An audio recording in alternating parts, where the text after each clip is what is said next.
O presidente Lula recebeu uma espécie de alerta do advogado-geral da União, Jorge Messias, sobre os efeitos de um eventual enfrentamento ao Congresso Nacional com o ingresso dessa ação no Supremo Tribunal Federal sobre a derrubada do decreto que aumentava o IOF.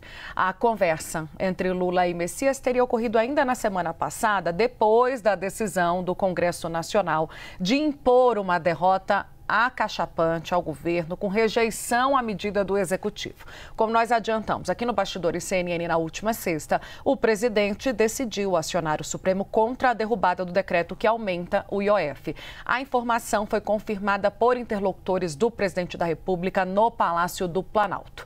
Apesar do apoio da ala política, da articulação e do ministro da Fazenda, Fernando Haddad, que se viram expostos com a derrota no Legislativo, a posição da AGU é por mais cautela, pelo risco político, não pela falta de argumento jurídico, mas pelo que considera risco político de fazer um enfrentamento direto com o parlamento neste momento.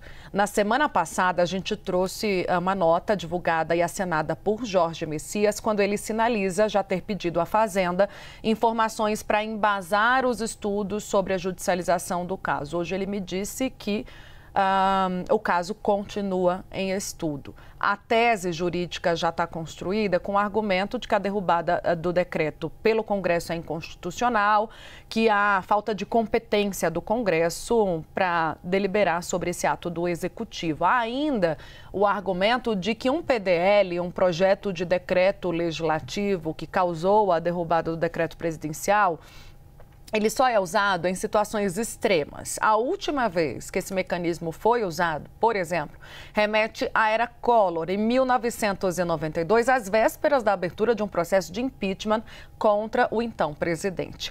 Outro ponto de desconforto ao governo, segundo fontes próximas à ala jurídica, seria dragar o judiciário para uma nova crise com o Congresso Nacional. No momento, vale a lembrança de um embate feroz sobre a manutenção das emendas impositivas. Numa entrevista na semana passada ao nosso Bastidores CNN, o ministro Gilmar Mendes disse que há precedentes jurídicos para um recurso sobre o assunto na Suprema Corte.